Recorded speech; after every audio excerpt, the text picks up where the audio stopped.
So everybody, welcome to our. This is we're gonna take a page out of Joe Budden's book and name this podcast later because we don't have a name for it. Not yet. Yeah, not yet. So this is our first episode, so bear with us. We're gonna discuss all things Carolina Panthers, and so we just want to take the first episode to kind of get ahead of the draft and take a look at the free agency moves that happen in free agency, and then kind of see how that set us up for the draft. So we're just gonna go through. So my name is Rashad, and my co-host is I'm David. Yep. So we're gonna, we've been long time Carolina Panthers fans, and we just kind of wanted to take this to another level. And we kind of debate all the time anyway, so we might as well just go ahead and record it and see what we can get out of it. So with Steve, this was funny because like Steve would talk trash, and I talk trash to Steve, but like I can't be like, oh, I did you up because. Ain't nobody locking Steve up like that, you know what I'm saying? Only a couple, only a selected few that had his number, you know what I'm saying? And I wasn't one of them. So like when he started talking hard, like, and I couldn't go say, okay, cool, I'm gonna go lock you up. I just say, let's just fight. I don't want no time no more. Let's scrap right now. I'll win that battle. I'll win that battle. One-on-ones, I know I ain't gonna win, so let's just fight right here. You got the hands, dog. Yeah, hey, let's just scrap, dog, because I can't talk with you. You too good. Like, that is funny. That's funny. Hey, that's what's up, man. We'd be cool. I had to resort to that because, like, he couldn't say nothing to Steve. Steve's pretty. That dude was real, man. Was unreal. That's funny. So Chris, you remember when we signed C.J. Henderson last year? Yes, sir. And you remember when he threw him out there against I think Dallas? Yes, sir. We just signed him that same week. Why can't we do the same thing for Chanel? I agree with you. Right. I feel like you draw him up a couple of plays. He doesn't have to know the entire playbook. Give him some special plays that give him the ball out the backfield. He can run the football like a running back. I want to see that. He's built like DJ Moore. Give him some special plays just like DJ Moore. I feel like he's a great player, and I feel like you need to utilize him. Okay. And then the other one.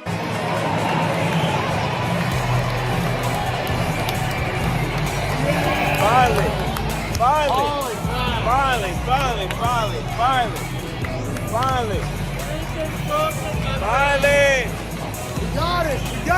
We got one, baby. I just want to hit Sweet Carolina real quick. When they gonna play Sweet? We ain't heard that in the whole year. It's been about a year. We ain't heard it in a year. It's been a year since we heard it. Let's go. We that.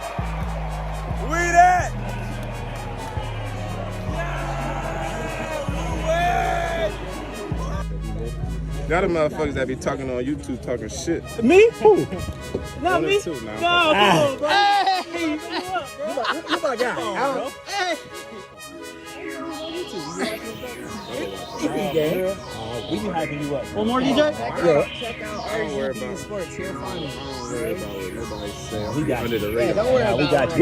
We trying to get their press to you, man. They didn't know what you about, man. We know you be chilling. That's why we doing the work for you. That is crazy, bro. Hey, DJ. I heard one more fantasy football without my money. You guys do a heck of a job.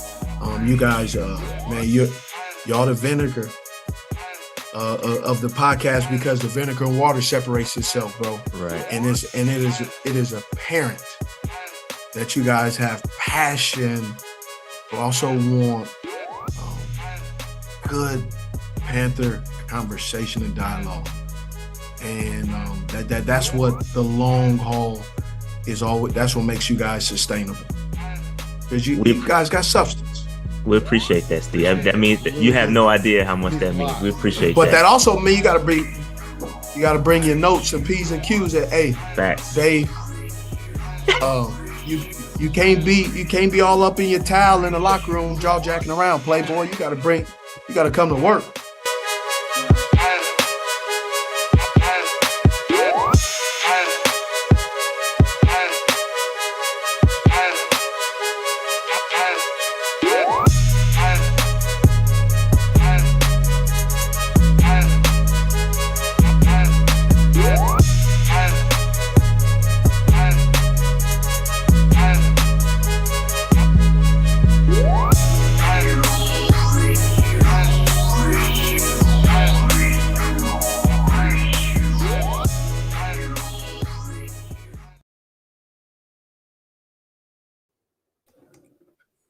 Dave, what's cracking, bro? What's up, man? What's cracking, man? Just a little progression. Just a little progression for the folks that Just a ain't been little bit. around. Just a little progression, just a little growth. A little growth on display for y'all. For those that haven't been around for a little bit, a little growth, a little display of growth and progression. Dave, what's good, man? Victory Monday. It's been a long time since I've been able to do this. How's it feel, man? Oh, I feel great. But just like I said on Twitter, the tankers are furious right now. Yeah, they pissed. And they might be furious again on Sunday. Yeah, they pissed out here, Dave. We'll talk about that. I think because I think you kind of hit the nail on the head yesterday. And we'll kind of go over that a little bit more in discussion, but a little bit later in the discussion about the game. But yeah, man, great weekend. Not doing too much. Happy G-Ho to all of the Aggies in the building. Aggie pride. Can I get an Aggie pride for all the Aggies outside? Because we lit. We lit, outside. Man. Flight changed to a day early. We rocking it, man. Got my car swapped a day early. Wednesday night, I'm gonna be out in them streets. We outside. Out of them streets, yes, sir. We outside. What you doing? You doing anything? What you doing Wednesday? I'm just flying. I'm flying in. I'm not gonna get into Greensboro till 10:00. So I'm gonna go chill with I'm gonna head to the Rams and I'll check in at the hotel on Thursday. Cool. Yeah, I'll be out there Friday. I'll be out there Friday. Yeah, I got plans for Thursday night though. I got the top of the tea donor party going on Thursday night, and then I got the Ocean's 11 bros are doing a party at the barcade, so I'm gonna hit that up. So it should be a pretty good Thursday night. So I'll see you Friday, man. Bring my jacket. Yeah, I might have to throw that one on. I might throw mine on. I'm debating on what I'm gonna do for Saturday. I might have to throw it on, man. We'll see. Yep, every jacket. Those are the ones that I have. But yeah, man. Shout out to everybody. Shout out to all the Aggies. It's homecoming season. It's our first real one since the pandemic. Last year was a little diet hoe. It was a little diet hoe. It wasn't really, we was chilling. We was just chilling. Took the G out of it for last year. Took the G out last year. Just a little diet hoe. But it's we back though. We back in full effect. It's gonna be lit. I don't think I'm going to the step show on Friday, man. Man, no, don't waste your time going to that, man. We too old to go step shows, man. We too old for that. We'll holler at them on the plot on Saturday. But yeah, man. Once again, for all the Aggies in the building, if you don't know, Dave and I are graduates of North Carolina A&T State University, so we will be at homecoming, and we are tailgating. We will be on Laurel Street on the Strip. So if you find yourself on the Strip, come holler at me. The Blue Juice will be on deck. Shout out to what I mean. If you know what that is. If you know, you know. If you know, you know. Shout out to the Blue Juice. Shout out to Bruss making the Blue Juice. But the Blue Juice is gonna be outside. It's gonna be lit. Come holler at your boys. It's gonna be popping. It's gonna be popping. All right. Anyway, Dave, let's get into this game. The Panthers, we get a W. Some fans, again, we knew this was gonna happen. If we start to win games, people are going to be upset that we start winning games because they want the number 1 draft pick. All right. So we demolished Tom Brady and the Tampa Bay Bucs. It was just a shellacking. A pure shellacking in all aspects of the game, special teams, offense and defense. We whooped their ass. All right. So shout out to nobody saw that coming. Right. I know the Bucs ain't playing the best football. The Bucs aren't playing the best football right now, but neither will we. Oh God, no. Yeah, so it's dope that we went outside and got that W and dominated. It's pure domination. You know what I'm saying? So I'm happy for them boys. Dave, what's your overall thoughts in the game? God did. That's funny. God did. God did. Somebody did. Because nobody else did. God did it for the tankers, man. It's crazy. Yo, let me tell you something about the game, though. I walked in not thinking I thought if we could get to Brady, we had a shot, but I was concerned about the offense. But it looks like, and Steve Wilks talked about it, about how they were trying to create their identity in the first game against the Rams. and particularly it all starts up front, right? So what it boiled down to is that they were trying to create their identity, and they were able to create their identity against the Rams because offensively looked terrible. But I'm so happy that we got the win because now it changes the scale a little bit. It gives the season a little bit of hope. And I'm rooting for Wilks, man. I want Wilks to get a shot to get the coaching job. I know a lot of folks want a new guy in the fold, so to speak. They're already critical of Wilks because of what lineage he came from. But if the man can coach, the man can coach. And good head coaches are hard to find. All right. So I wouldn't be mad if Wilks ends up getting the job when it's all said and done. That is the best offense that we've had in a long time. A long time. Yeah, man. No, you're right. And I think, PJ, one thing about Wilks, I did watch, because you alluded to it a little bit in his presser and what he was talking about. But one thing I did like about his press conference today was that when Wilks speaks, he just real cool, calm, and collected. Like it's no stuttering, like it's no trying to make up excuses. It seems like, and one thing I liked about, and this is underrated. I don't know if y'all caught this. I mean, he said it. I know everybody caught it because he said it, but I don't know if you look deeper into it. And when they asked him about PJ Walker and who's starting, like we all know he ain't gonna pull PJ, bro. PJ played a hell of a game. He played a great game. And for him to come out here and just put a stamp on and be like, yo, PJ starting next week. Like that's how you show confidence in a guy. And that's all it takes is for a dude just to believe he can do it. And then you never know where it goes from there, right?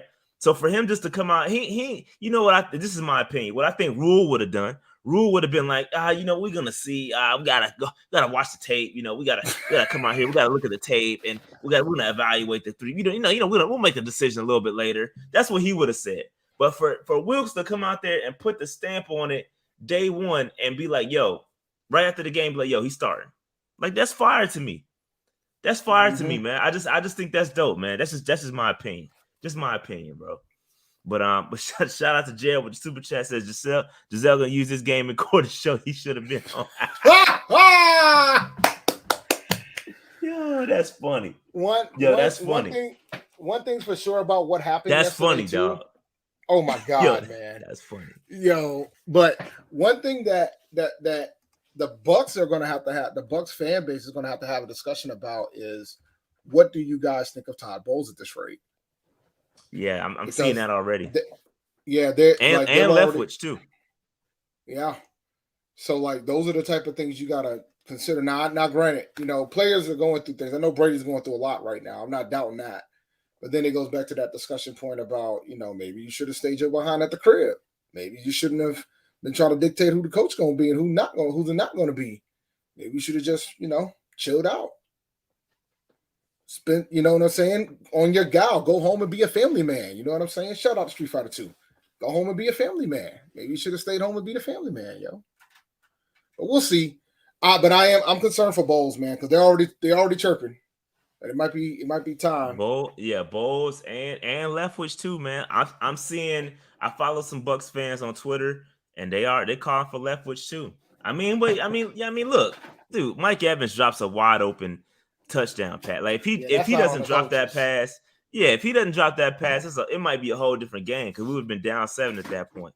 That we would have called the game different. A lot of things could have happened if if he caught that ball. You know what I'm saying? So I listen, Bucs. Listen, I'm gonna bask in y'all struggling, and everybody in NFC South. I'm gonna bask in it because now you know how we've been feeling for the past, and y'all all have been there before. Like real Bucs fans have been there before.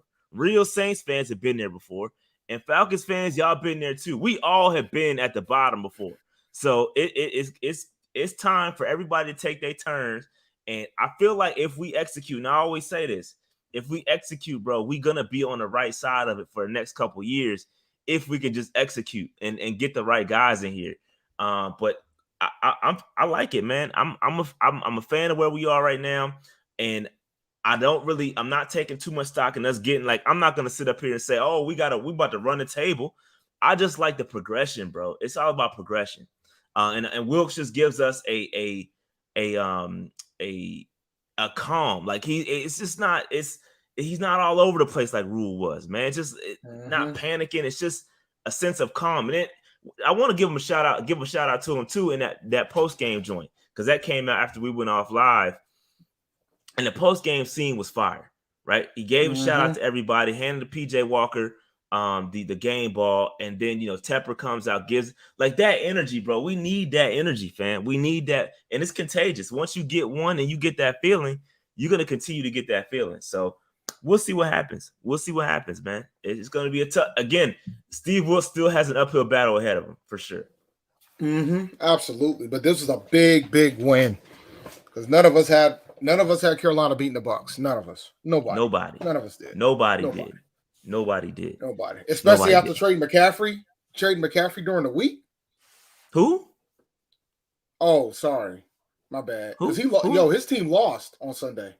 Who you said? I don't recall. I almost threw his jersey on, but I didn't want to troll anybody. Okay. I actually like McCaffrey. I like McCaffrey too. I'm joking, by the way. Shout out to CMC, even though they did catch an L. They did catch that fade, but there'd be a lot of folks that would caught the fade against them Chiefs. A big fade. Nah, but shout out to CMC, man. No shade against CMC. I'm joking. We rock with CMC. All right, so let's jump into the game within the game by the numbers. There's a lot of green on this screen, Dave. A lot of green. So red zone efficiency, we got to the red zone once. Scored. Third down efficiency still not that great. We still got to get better there. We're still last in the league in third down efficiency, so that's got to get better over next couple of weeks. Pass completions, PJ was 72%. Penalties, pretty solid. We didn't get that many flags thrown us, but 3 penalties, 15 yards. That's crazy. So shout out to that. Shout out to the discipline. Looks like we don't need a DBO sign because we didn't beat ourselves. Well, let me remind y'all, Steve Wilks' lineage is with Ron Rivera. Ron Rivera had a disciplined team at all times. Always had a disciplined team. Always among the lowest in the league in penalties too. So that's a fix. No signs needed. The expectation's there. What a night and day response to, by the way, guys. Yeah. Just 3 penalties. Three penalties. No signs. No laps needed to happen. None of that. Just crazy 3 penalties. Crazy. That is crazy. I think that might be the lowest output we've had all season from a penalty standpoint. Rushing numbers, 27 rushes, 173 yards. Come on, man. It don't get better than that. 6.4 yards per carry. We were balling. And then that includes, a lot of carries at the end of the game trying to milk down the clock. Like, people look at the numbers, and you have also to look at the context. The context behind it was that, we was milking the clock on a lot of towards the end of the game on a lot of runs. There was a lot of empty yards at the end of the game. I think at one point Deontay Foreman had 7 carries for like 100 or some yards. Like, that's crazy. Like, it was crazy, bro. So he broke a couple off. He did. And then on the opposite side of that, the run defense, bro. They ran the ball 16 times, 46 yards, bro. That is nuts.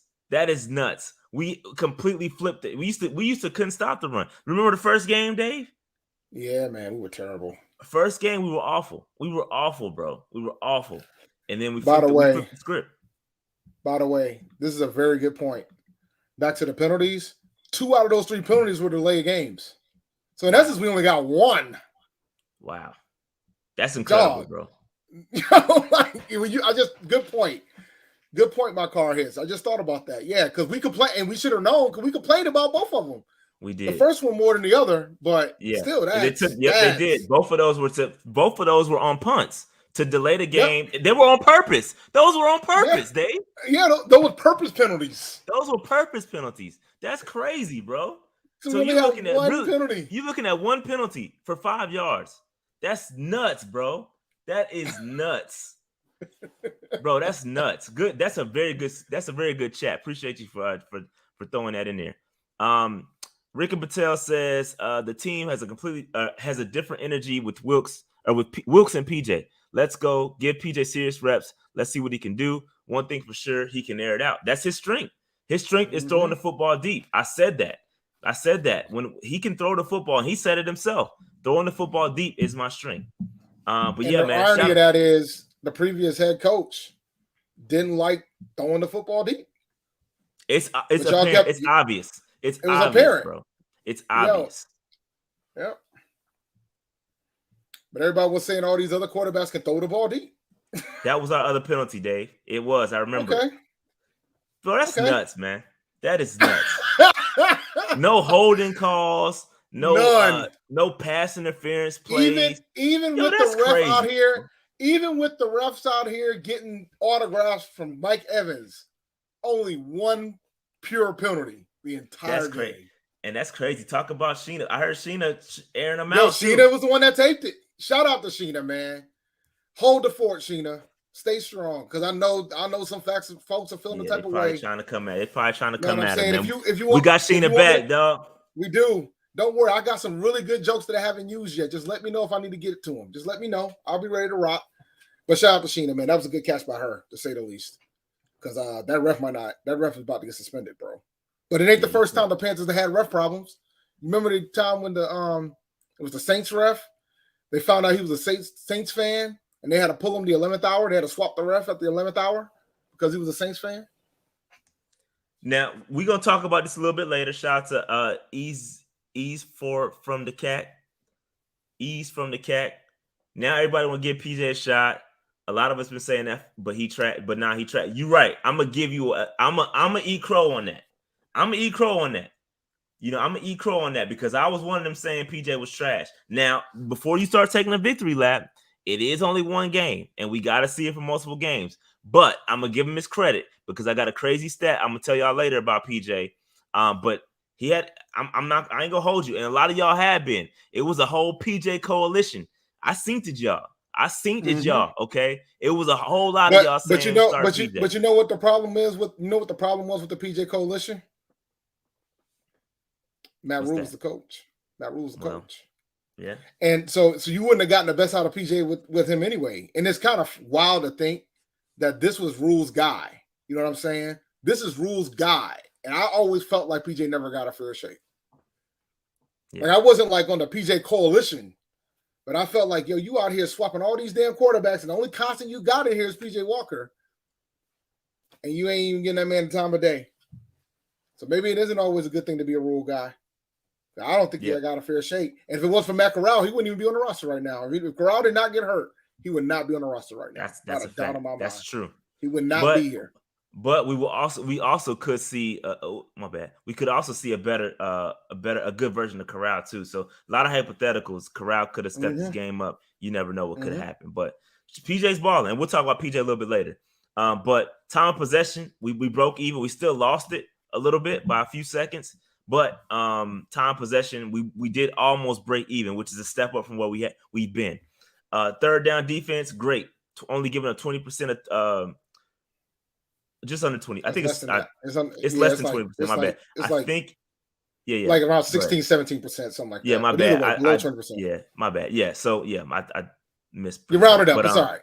Yeah, I did. Turnover battle. We didn't get any turnovers, and we also didn't turn the football over. I would have put it down because they dropped 4 interceptions. They did drop mad interceptions, but listen, it is what it is. It is what it is. Shout out to T Holiday for super chat. He says Wilks had last year's draft class looking good yesterday. Sure did. Yep. Total pressures on defense. We had 13 pressures, including 1 sack from Brian Burns, 2 quarterback hits, and 10 quarterback hurries. Our offensive line, did they work? Only gave up 5 pressures. Incredible. 1 sack and 4 hurries. Only downside to this, we are still on a on a record-setting pace for lack of plays. So we'll talk about that a little bit later too. But we got to get more plays, sustain more drives. One thing I would say, I probably wouldn't have given that a down arrow because of the way because of what we've done, right? And I'm going to tell you why. We ran the ball 27 times, bro. We ran the ball 27 times. So I don't expect us to run a absorbent amount of plays when you run the ball damn near 30 times, right? Like you're gonna have less plays, and that's what you want because you're going up against Tom Brady. You want to give him less opportunities to burn us, right? So I'm not mad at 50 plays in this game considering the game plan. I mean, the final score is 21-3. You know, yeah, I'm not mad at that. Yep. So again, once you see a lot of green on this slide right here, you know it's gonna be a good day for the most part. It's not, cut and dry 100% every time. Sometimes we'll have a decent game and still lose. But once you see a lot of green on this, 9 times out of 10, you're gonna win the game. All right. To offensive line, I see a lot of y'all talking about giving props to the offensive line. Y'all know I got it. I got y'all. So Bradley Bozeman, yeah, he's a monster, bro. He's a monster. Real quick super chat. I would like to see them use PJ Walker mobility. No, I think it was fine. He was protected. Mm-hmm. I think it was fine. When you're protected, you ain't gotta worry about no mobility when you got a clean pocket and you can throw the ball. He used it when he needed to, especially in that rollout play that throw to DJ. He rolled out when he had to, but he didn't need to use it much. Stand back there in the pocket and throw the football, bro. And you don't gotta force it. There's no need to force it. No need to force it at all. But Icky, bro, let's talk about Icky for a second. Icky has not given up a sack since week 2, bro. Yo, he's balling right now. We told y'all just be patient. Some of y'all trying to crucify homie in 2 weeks. Bro, he gave up 2 sacks in the first game. He gave up a sack in I think the Giants game was week 2, I believe. And then since then, yo, he's been playing well. He's been playing great. Yo, let him cook. Let him cook, dog. Brady Christensen, his pass blocking grade was great. His run blocking grade was not so great. That's why it gets dropped down. Again, I'm not killing him for this. Offensive line is fine. Yeah, that's the thing, right? But we knew about Brady Christensen. He's more of a pass blocker than a run blocker. So we know about that. But I'm amazed by that. I'm amazed by that grade by Bozeman, bro. 93.2, fam. Bozeman, man, balling. That means he was high level on both ends, run and pass. Let's talk about this. Let's talk about this for a second, Dave. I got questions. Do you got answers? I need to know that first because I got questions. I always got answers. I'm not Dave. I'm not Sway. I got the answers. And even when you don't think I got them, I got them. Even when you don't think I got them, I got them. So answer this, Dave. We had Bradley Bozeman for how long? Since the start of the season, right? About all season, yep. And through train camp and all that stuff. Yeah. Yep. Okay. Dave, how is it that this man gets his first start and only reason he got it is because Eflin got hurt? Let's be clear. Eflin went to IR. This is the only reason why Bozeman is playing right now.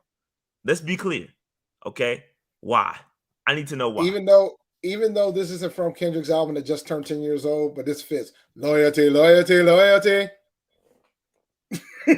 Loyalty, loyalty, loyalty. That's why. That's why. Matt Rule, he had one too many DBOs and Bradley just dog. Loyalty. That's the only reason why. That's the only reason why. We done shamed this dude, man. Folks were shaming this guy, saying that it was a terrible free agent signing. Now, granted, once again, it's just one game. We got to be fair. It's just one game. But, bro, I don't think Eflin's going to have his job back in 3 weeks if he keeps playing like this. Eflin's about to get relegated back to the bench. If this line keeps playing like this, Eflin's going to be relegated back to the bench, buddy. Yeah, he's never getting that spot back if your boy keep playing like this. Dominique Sally says, any chance we keep Foreman because he and Chuba seem to be a good duo? Foreman is only on a 1-year deal, so we have to re-sign him. Chuba is on a rookie deal, so we still got time on Chuba, but they did look good yesterday. Both of them look good. We'll talk about them a little bit later, but yeah, there is a chance we just have to re-sign Foreman. But yeah, Austin Corbett, solid game, and Taylor Moton also had a solid game as well. Offensive line looks good, Dave, and we got to embrace it. We got to embrace it. We got to embrace this, Dave. I think we got something here. Oh, the Great Wall of Carolina. I saw this on Twitter, bro. I'm in. I think we might got something here. We got to embrace it. But here's the question, though. What if Eflin does somehow get his job back? Is he still part of the Wall, or do we have to change the name? I think he can be a part of the Wall because I could have put him in the background. Because let's be clear. Let's be clear. The offensive line was playing well with him there, too. Yeah, they've been playing well. Let's not kill him. But he had never put up what the numbers that Bozeman just put up from a PFF standpoint. So let's be clear on that too. Against a very good Tampa defensive line too. That was no slouch. We're talking about Vita Vea, dog. We're not talking about no bums. We're not talking about bums here, bro. Let's be clear. So he But if and then he on gets it back in there, still a Great Wall of Liner, dog. Yeah, so but here's the thing that's kind of wild too is that it's the same thing with last year with Christensen when he wasn't getting his opportunities at left tackle, and every single time he got there, he was playing at a high level. He was getting higher PFF grades than any other left tackle that we had. That's why Cam Irvin's out here celebrating in the locker room and not playing because he hasn't played well. But nah, I love the nickname. I'm rolling. Great Wall of Liner, Carolina. dog. Great Wall of Liner. Liner. We rolling with it. We rolling with it, man. Put it on the shirt, stamp it. I didn't come up with the name. Let me be clear. Hold on. Let me give him his credit. Because I don't want anybody saying, "Oh, you stole my John." Let me give him his credit. Let me give him his credit real quick. Yo, Mac Jones out here looking like he wants to get benched for Zappy. Let me give homie credit real quick. But my I'm man, about to see Bailey Zappy, man. Y'all ready? Shout out to my man at Killer Rob 32, Robbie Schmurda. Shout out to him, man. He came up with the name. I just kind of gave it a better picture, but he came up with the name, man. Shout out to him on Twitter.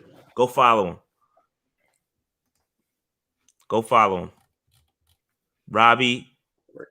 Killer Rob 32. Here you go, right here. He came up with the name. Robbie Schmurda. Go follow him. Go give him a follow real quick. Got to shout him out. He came up with the name. All right, y'all got it? Cool. All right. So, Great Wall of Liner, man. We rolling with it, man. Get it trending. Put it on a shirt. Do something with it. That's what we rolling with. All right. Let's move on. By the numbers, Dave. Look at that. Look at Dr. Foreman out here getting 40% of the load. 39. 39 says it sounds better than 40, Dave. Because you know what Christian would have got? 50. Christian would have been in the 50s. You take Chuba and Dante Foreman's numbers and combine them. That's what he would have got. 65.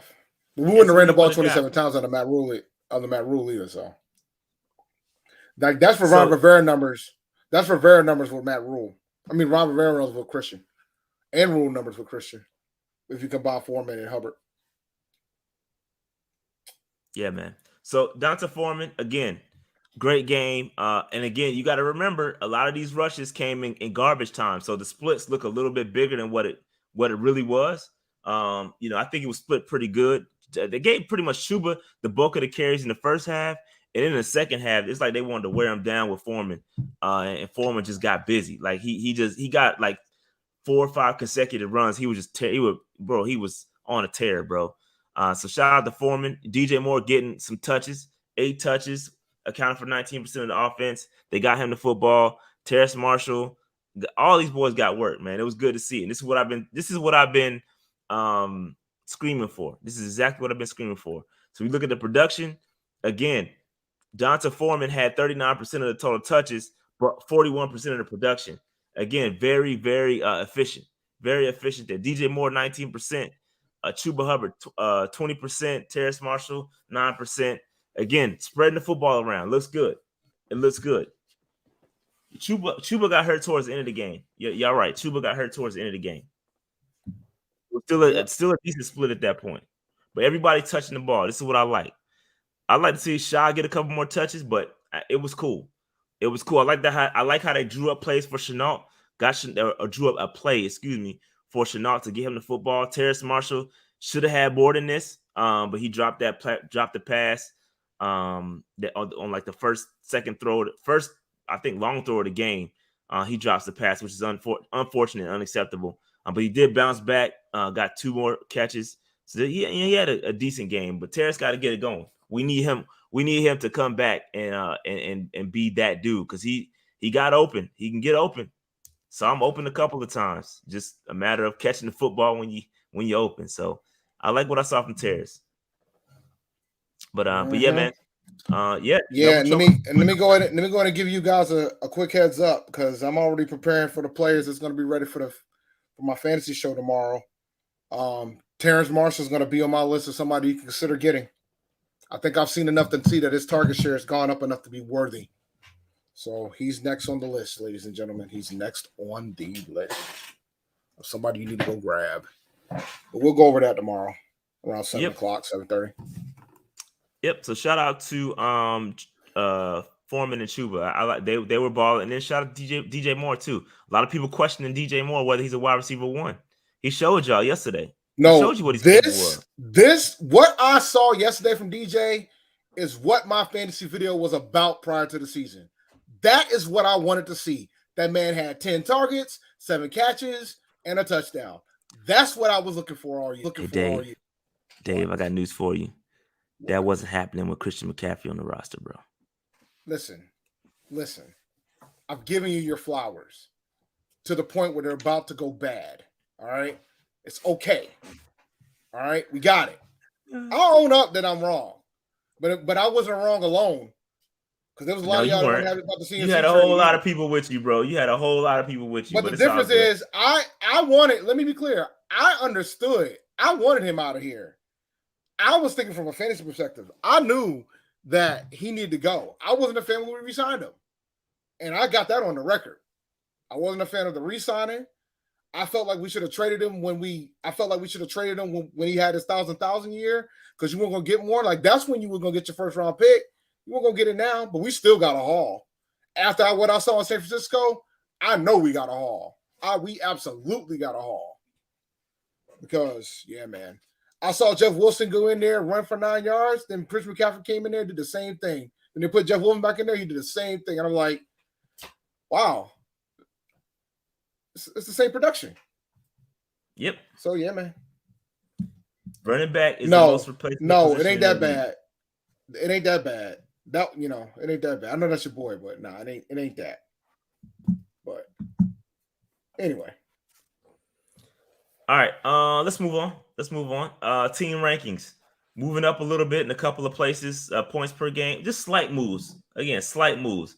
You gotta string a couple of more victories together in order to move the averages. You're talking about one game. One game is not going to change a whole lot based on the average, but we did move up a couple of places. Points per game, rush yards per game, pass yards per game. QB sack percentage went up a little bit. We need to see that go up a little bit more. And then giveaways per game. We're not. That's a good thing. Like, we're not. And that's something I was waiting for. I'm gonna be honest with you. That's something I was waiting for yesterday. I was waiting for the damn PJ Walker interception. It didn't happen. Didn't happen. He protected the football, and we're not turning the football over that much at all. Like, we're top 10 in the league and not turning the football over. So we're protecting the football, which is dope. That's good to see. As far as the defensive side of football, opposing yards per game, we went up there. Opposing third down conversion, pretty good there. Rush yards per game, we're getting better. And then takeaways per game, we're moving up there as well. So we're getting better. We're getting better, man. We're getting better. As far as possessions per game, still not good, bro. We got to get over 54 to beat the record. If we don't get over 50, it's like 54.3, I believe. We don't get over that, we're going to be historically bad from an offense perspective. And I know it looked good yesterday because PJ was efficient and he was completing passes, but we only had 50 possessions yesterday. That ain't enough. All I'm going to say is this, bro. If we break the damn record and we win the division, I don't give a damn about this record. I wouldn't care. Would not care. Yeah. If we only won 50, if we won 50 plays a game and we end up winning the NFC South, would not care one bit about this record. Because wins are wins, bro. And by the way, y'all have already seen in the chat, but Mac Jones has been benched for Bailey Zappi. He is in the game. The Zapster. Carry on. Yep. All right. Move on. Again, follow us at Panthers PC. You see our little thing at the bottom. Nice little. It's all there. It's all there if you want to follow us on Twitter, Instagram, Patreon. It's all there at the bottom of the screen. Shout out to the new little background. It's something a little different. Kind of make us look more professional today. And then, man. Yeah, it's a little shindig. Ain't too much. PantherNation. Patreon.com/Panther Nation PC. Real quick, we got some new Patreon members. Got to shout them out. Nate Banks and Top Dog. Shout out to the homies. Let me just double check. Let me confirm. Because I think I got one more. I got one more giveaway to do. I Yeah, I we may do have wait. one more. You got one. I think you do have one more game to give, right? I'm confirming now. Let me check. I do. I have the Steelers game, week 15. I have the Steelers game, week 15. Shout out to Jay Hudge. Jay Hudge will be with me a couple of weeks from now where we debut the Black on Black Thursday night versus the Atlanta Falcons. Jay Hudge in the building, longtime Patreon member, longtime MVP supporter. Appreciate you there. Yeah, we got the Steelers game. That's gonna happen real soon. It's gonna happen real soon. All right. That's true for next week because it's November. Get it. Well, it won't be November next week, but because Steelers game, we got time. Those Steelers game we'll see. December. Yeah, we got time. Franchise. Shout out to the franchise players. 2 new franchise players. Ozell Thompson and Panthers Effects. Man, appreciate y'all support. And shout out to the free agents. We got a couple of those as well. Clell Ham. Shout out to Clell. And shout out to Stefano Mazzata. Shout out to King and shout out to Thomas York. Those are all new free agents. There's a couple others. I might miss y'all. My bad. I'll get y'all on the next one. I didn't get a chance to update it completely, but I got y'all, man. We appreciate y'all support. Y'all have no idea how much. We got over 100 Patreon members. I remember when the goal was to get 20. Now we over 100 Patreon members, man. Let's get to 150. Free agent, it's only $3 a month. Only $3 a month, man. Appreciate y'all. Franchise is $10 a month. And MVPs is $25 a month. We appreciate y'all support. And again, free agents have access to giveaways. We're doing a giveaway per month, and I got a couple in the tuck after we get rid of the Steelers game. MVP. My bad. What I say? MVPs. Yo, you out here? My bad. MVP. Free agents. MVPs. My bad. Discord. Yep. MVP. So and yeah, again, Discord access. If you are a Patreon member, make sure you check out the Discord and get access to that thing. That thing beeping in my ear right now as we speak. All right, so Underdog Fantasy, man. Let's hear a quick word from our beautiful sponsor in Underdog Fantasy. What's going on, guys? This is Dave from PNP, and I'm here to talk to you about Underdog Fantasy. I just want to remind you that's the easiest place to play. There ain't too many places where you can win 20 times your money in the same night, utilizing higher lowers in the Pick'em game.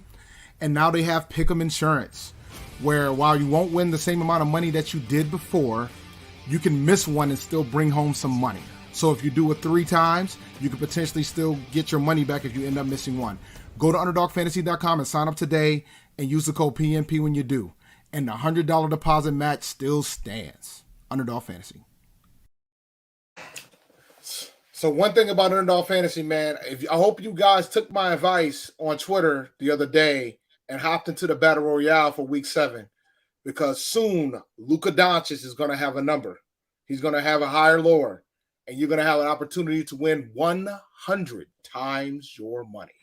So a $5 slip will bring you $500 if you can get 5 correct. So go check it out. Hopefully you took my advice. There'll probably be other opportunities. And when there's more promos, I'll let you guys know. But if you haven't done so already, so you can get these opportunities, UnderdogFantasy.com, and use the code PNP when you sign up. Thank you. Yep, use that code PNP when you sign up for Underdog Fantasy, man. Appreciate y'all support. Again, y'all have no idea how much that helps us out. Just want to throw that out there. Appreciate y'all. All right, let's get into stock up, stock down, Dave. We got to talk about PJ Walker. PJ. He came out. Shout out to PJ Walker, bro. Shout out to PJ Walker, man. Nobody expected this man to ball out like he did. Okay, he came out there, looked real comfy. Looked like he'd been there before, Dave. He looked like he'd been there before, man. And so I don't know if this is sustainable, man. I don't know what PJ did is sustainable. He had a good run game supporting him. All he had to do, and listen, he was making some great throws, bro. Like he looked really some of them throws, like he had about 3 or 4 throws. I was like, all right, we haven't seen. And I asked this question the other day, like, when was the last time when you watched a Panthers game, you've been like, yo, that's a hell of a throw? We said that like at least 3 or 4 times yesterday. That one to the back of the end zone to DJ, the Tommy Tremble throw, the one to DJ on the sideline, the toe tap. It was about 3 or 4 throws where I'm like, yo, this man is really playing well, bro. And I don't know what changed. I don't know what happened. But this man played well and never put the ball in harm's way. And the thing that's beautiful about it, I didn't realize that him and DJ were tight. because he was talking about how he tried to recruit DJ Moore to go to Temple, but he knew that he wasn't going to come to Temple because he was a Philly kid too, so he didn't want to. He wanted to leave. He wanted to leave the city. So let me tell you something, bro. For the fantasy folks that held on to DJ Moore, you might get rewarded, bro, because he's out here targeting him. Half of the targets that he threw to was at DJ, and he balled. And he, like you said, he didn't put the ball in harm's way. He played well. You know, like this is the best game he ever played. And shout out to 4-Man Rush. They did the ratings on PJ Walker, and he was at 82. That's like the highest score since like the first 3 games that Sam Darnold debuted in for us last year. And it's not even close. So shout out to him. PJ Ball, man. Bro. So they ain't the only ones. So PFF, because I know they have their own grading system. PFF gave him a 94.9 grade, which is was the highest PFF grade from any quarterback this week. Not only that, Dave. Not only that. That was the highest grade for any Panther quarterback that recorded a stat for PFF. Like PFF started grading back ever. The highest grade ever. Jake Delhomme, you have to go. The highest grade prior to that was Jake Delhomme against the Falcons in 2008.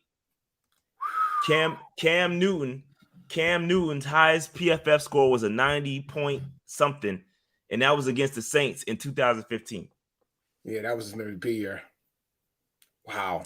So PJ Walker, bro, he had a hell of a game, and it didn't have to do much. But that's fine. The throws, man, it was just the throws, bro. The throws was on point, fam.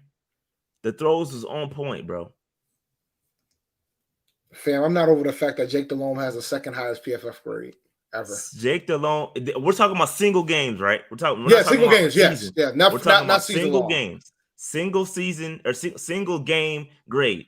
PJ Walker, 94 points. Let me see. 94.9. The next after that was Jake Delhomme, 93.6 against the Falcons in 2008. And then Cam, I don't know, there was probably some between that, but Cam's highest individual grade was a 90.6 versus the New Orleans Saints in 2015. PJ Ball. Wow. I know once we get through stock up and down, man, we got to talk about some of that. Throw it up there. Throw it up there. No, there's another one I want to talk about too. Dog, Kareem Hunt. If this is legit, Kareem Hunt to the Rams, that's pretty stunning.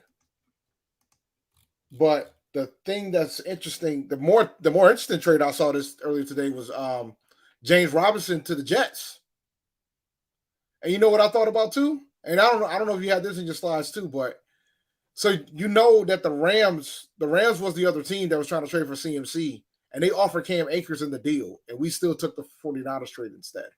Of course, it was a bet. We already got running backs. We don't need another running back. Yeah. Cam Akers. Give me the picks. The Rams offered the 2nd, the 3rd from this year, and the 4th and the 5th for next year. And Cam Akers. That's what the Rams offered.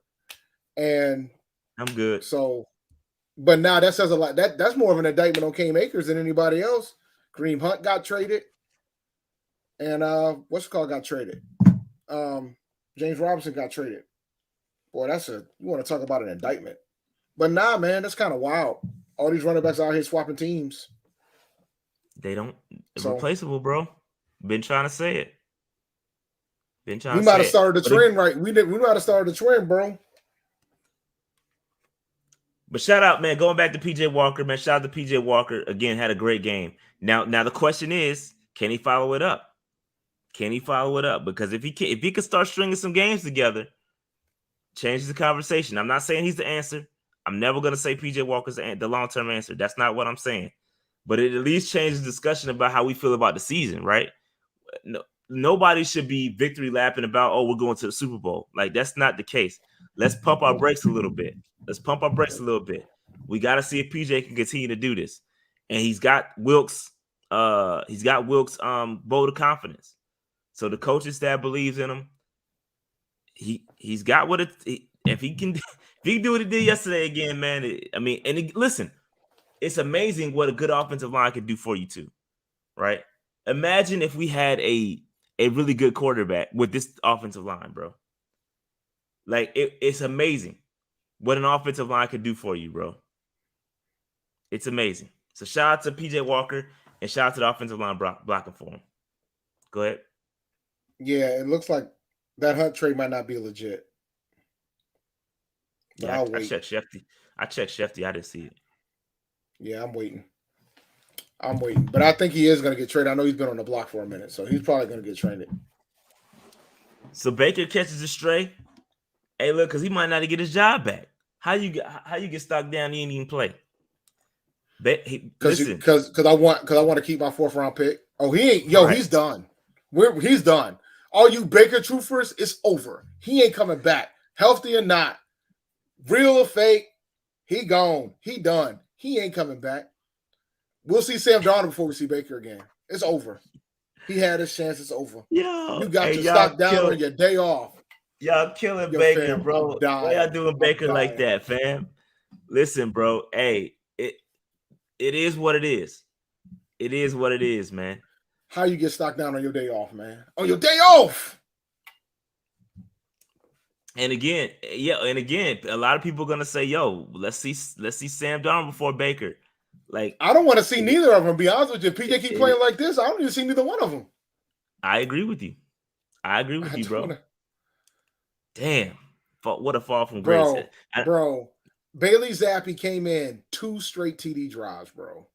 Boom, boom. Mac Jones is done. We'll have a discussion about that later. We got to talk about drafting quarterbacks later anyway, so we'll have that discussion later. All right, man. So yeah. We're not seeing Baker no more, bro. Baker, the era's over, man. Again. Yo, my man gonna be with that clipboard taking them notes for the rest of the season. He gonna be he might be active occasionally, but he gonna be out there with the headset on, taking notes, helping PJ win some football games. Yo, it's amazing though, Dave. We got like 20 some million tied up in clipboards. Mm-hmm. Baker making 5 or 6 million, and then Sam making 18. We got like 23, 24 million tied up in clipboards. Crazy, bro. And draft capital that we had to give up for both of them. That too. When you already had the guy that probably could have fixed your damn problems the whole time. That's what makes it wild to me. PJ's been on this roster since Rule's been a coach.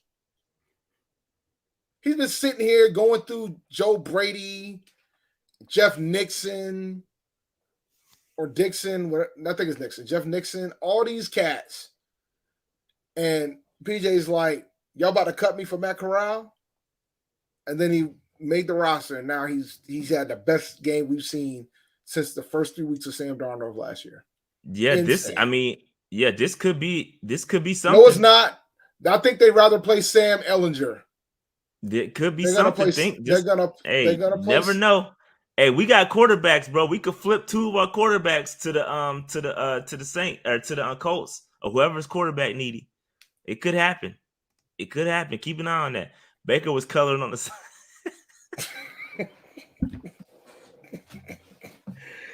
Baker was coloring. Yeah, you say he was staying in the lines, yo. He said Baker was staying in the lines on the sideline, bro. In a perfect world, what do we do at quarterback if we win the division and make the playoffs? You got to go BPA, bro. Hey, man, just BPA, bro. You can't go wrong. If the quarter, here's my thing, and I was on a Twitter Spaces last night, and we were talking about this because a lot of folks are trying to convince me that we need to tank for this number 1 pick, and I was just looking at them like, how do you guys confidently can tell me that we need to tank for the number 1 pick when we got 2 guys that were taken in the top 3 of the draft, and 2 other guys? We got 2 of those guys on our roster, and the other 2 guys one was like 7th and the other one was like 32nd. How can you guys tell me that I need to have the number 1 pick to get an MVP caliber quarterback, a franchise quarterback? There's no guarantees, bro. Like right now, just look at the Patriots game. Everybody was always on the Mac Jones train. We need to get Mac Jones or Justin Fields. Mac Jones, Justin Fields. Mac Jones just got bitched for a guy they took in the 4th round this year. Like, guys, there's no automatic solution to this shit. But I think but I figured it out going through listening to folks in the spaces. I figured out why folks want to do it, because everybody wants another Cam, and there's not another Cam. They want a guy that can just walk in, regardless of the circumstance, and make this team better. But I don't know if there's a Cam Newton in this draft. Because nobody's Cam. Nah, Cam generational, dog. It Dude, don't now happen that's a like that. generational quarterback. And then we had discussions about, well, we should have took Justin Fields. I was like, oh, you mean the season when everybody was trying to convince me that Trevor Lawrence was a generational quarterback? And now we're sitting here looking at Jacksonville, and now they're curious about whether or not he's going to be it. Initially, it was like, oh, it's Urban's fault. And now we're like, oh, we're not sure if he's that generational quarterback we claim him to be.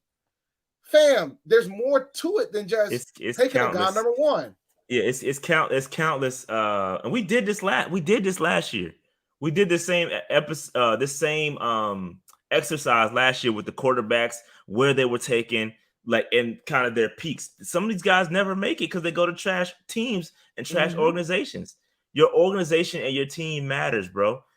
Good, the most talented quarterbacks, quote unquote, individually talented quarterbacks coming out of the draft, they go to bad organizations picking at the top of the draft.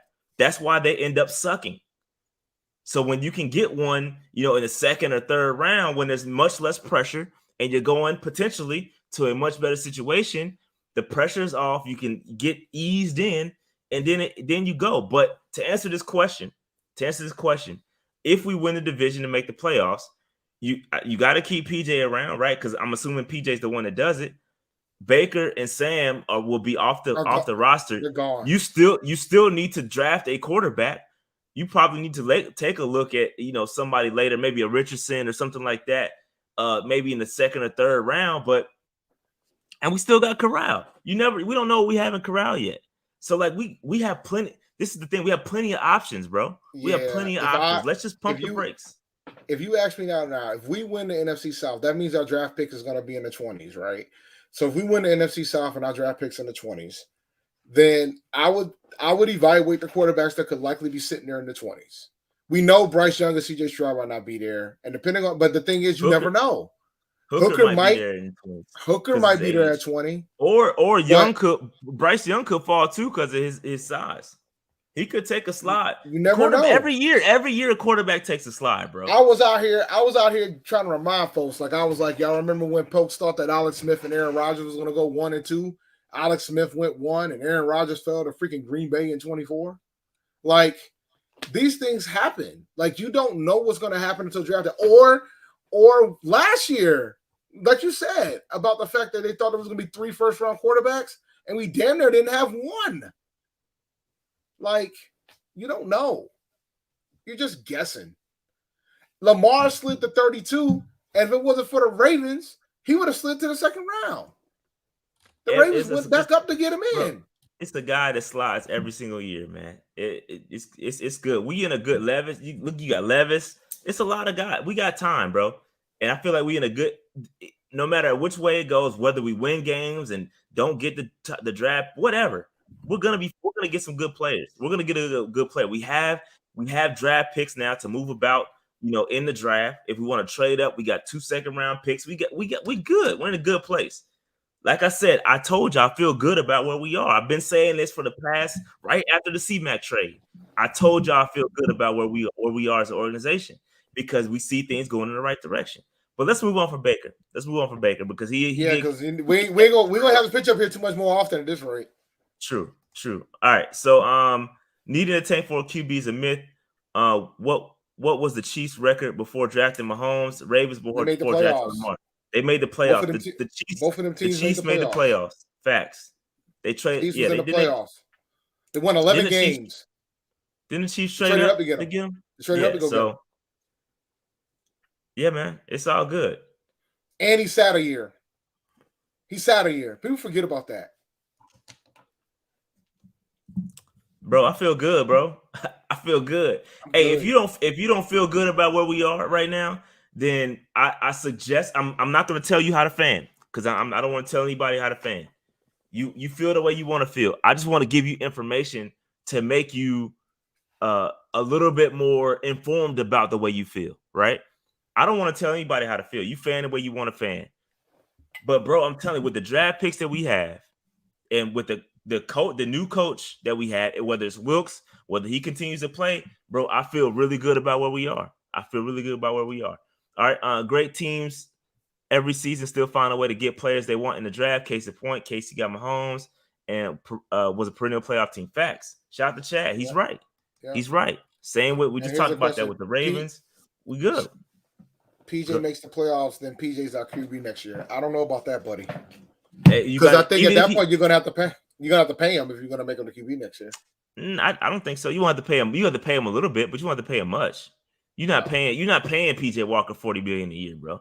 No, not 40, but he's like he's gonna be like a $10-15 million. He's not going no more than that.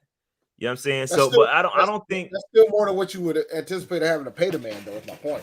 But then again, you can do it if you still take a quarterback and then you can still draft, and then it doesn't freaking kill your cap either. Let me check PJ's contract because I think he might be an exclusive rights guy too. Hold on.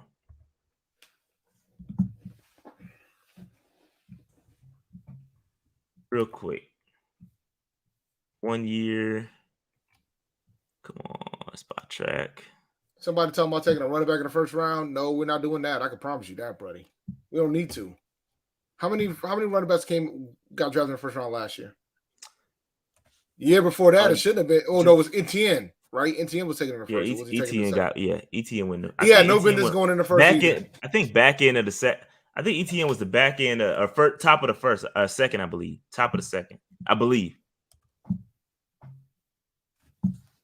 ETN, no, because they had multiple first round picks. They had multiple first round picks. He got taken in the first. Yeah, he did. I think he did go in the first. He got drafted at the end of the first. Yeah, he did.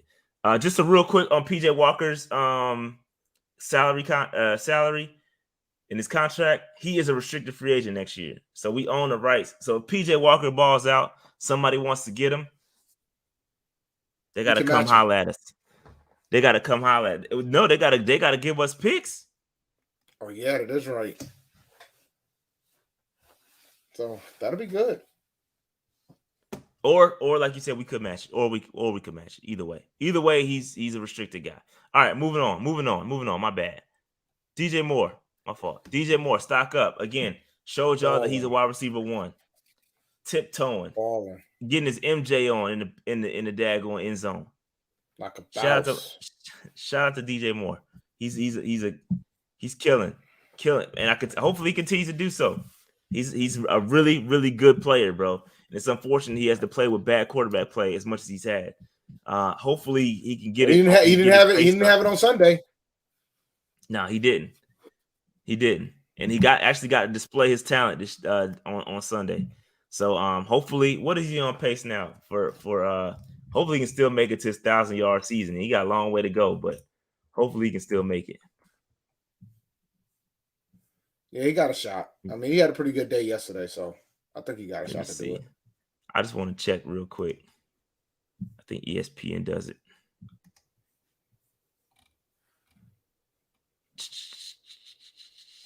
Let me see. DJ Moore. Go to season.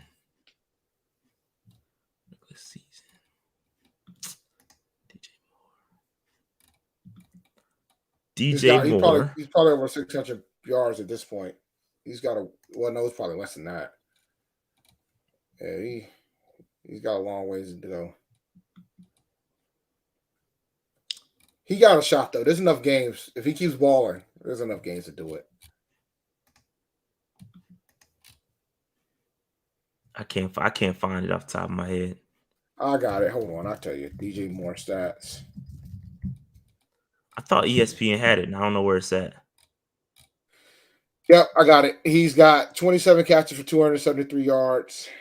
Yeah, he's got a long way to go, but he's got a shot. I mean, there's 10 games left. No, but what is he on pace for is what I wanted. Oh, God. Under 1,000 for sure. Yeah, I think somebody put it in chat, 453. I don't know if that's right or not, but yeah, it's low. I know it's low. I can tell you right now, 273 divided by 7. All right, so times 17, 663 yards. Cool. Receiving. Yeah, he'll get there. I think he'll get there. I think it'll bump up. He'll have a couple hundred yards. He'll go up. I mean, he had a 7. Yeah, I mean, he's got 10 games left. So if he gets, let me see. 1,000 divided by 273. Wait, no. 1,000 minus 273. God damn it. 1,000 minus 273, which is like 717. I think it is 727. So with 10 games to go, he's got to average 73 yards to break. Man, he could do that. I think he can get that. I think he can get that. Hopefully he gets it because he can't break that streak. Yeah. Shout out DJ Moore. Well, I mean, like, yeah, like because like you got the Saints. Saints game, he only got 1 catch for 2 yards, and then the Rams game, he had 3 catches for 7. So he'll. I mean, he's got a shot. We'll see. He's got time.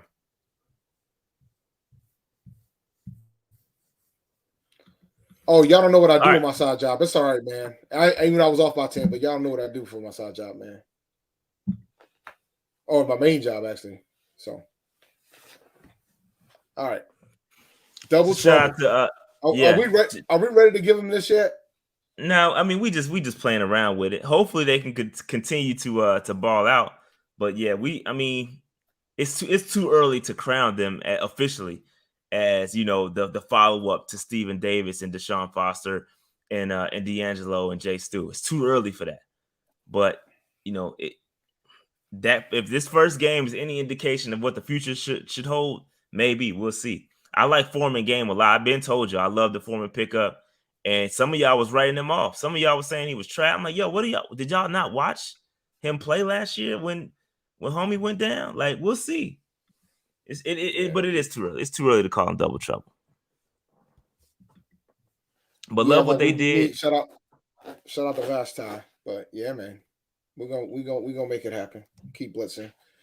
Yeah. So like, I mean, either them because Smash and Dash was the Titans, if I remember correctly. That was Chris Johnson and Travis Henry. So now, I mean, they are on pace to earn it though, man. If they keep balling like this, they're gonna be the third incarnation. Well, it's the second because we didn't call Deshaun Foster, Stephen Davis double trouble, but we definitely called D'Angelo and Jonathan Stewart double trouble. So, but nah, they keep running like this, they're gonna get the title. Nah, we'll see. It started shaky, bro. It started shaky. We're gonna have to see for sure if she was right. But yeah, Lindell White. It was Lindell White. I was like, who you say? It was Lindell White. It was Lindell White. My bad. I was one of them other quarterbacks. But anyway, shot double trouble. All right, Brian Burns also gets a stock up. He's still balling. I think he's tied for 6th in the league right now for pressures. Got another sack. I think he's definitely on pace to get his double-digit sack, which he needs to get. Playing on the contract year, he definitely needs to go ahead and knock that out. Get that double-digit sack. We need it. We need it bad. Without him, I mean, basically, he is the damn pat. Between him and Derrick Brown, those dudes is getting after the quarterback, bro. And shout out to the defensive line; they're playing okay. But I got some terrible for the next guy. The next one is a stock down. I'm giving out a lot of stock ups, but the next one is a stock down, and it's guy that's across from him. Now I broke my rule. I broke my rule because typically I like no. What I'm saying is typically I like to stay within the game, right? He had a mid game, but dog, I went and looked at like the season, and he's just not getting there, bro. He's not getting there. And this is third year, ain't it? He got second or third year. He got y'all saying as Derrick Brown, right? So this is third year then. Yeah, it's his third year. So it ain't too early. I gotta double check. What are you talking about? It's his third. No, I just checked. It's his third year. So it's more than enough. It's more than okay to start talking about bust. Okay, and listen. I was a fan of this kid. Like coming out of Penn State, I'm a fan of this. There's nothing more that I want to see than you two are getting busy. Okay, pause. But I'm not seeing it, and I pulled some numbers. Y'all know I'm a numbers guy. I like to see the data. Dave, it's not looking good. It's not looking good. Yetur is up there. When it comes to number of snaps, he's up there. He's had 189 pass rush attempts. That's up there. Bro, I'm talking about it's at least up there with Josh Allen, Khalil Mack, Frank Clark, Bradley Chubb, Shaq Barrett, Trey Hendrickson, Montez Sweat, Chandler Jones, Carl Lawson. He's up there. It's not too many more guys. Only 23 more guys, edge rushers in the NFL have more pass rush snaps than Yetur Gross-Matos. Only 23. Okay, but Dave, he is the only one that has less than 10 pressures. Where's the pass rush? Where is the pass rush, bro? He has 8 pressures on the year, fam. 8.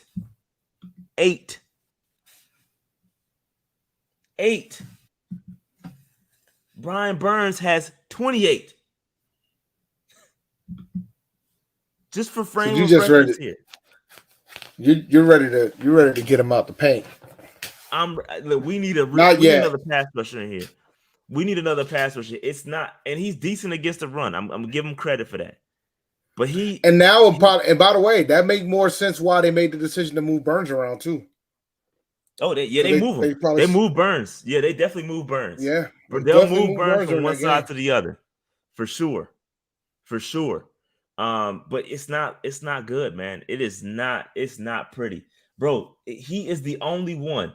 Like I said earlier, there's 23 names ahead of him, and even let's go after him.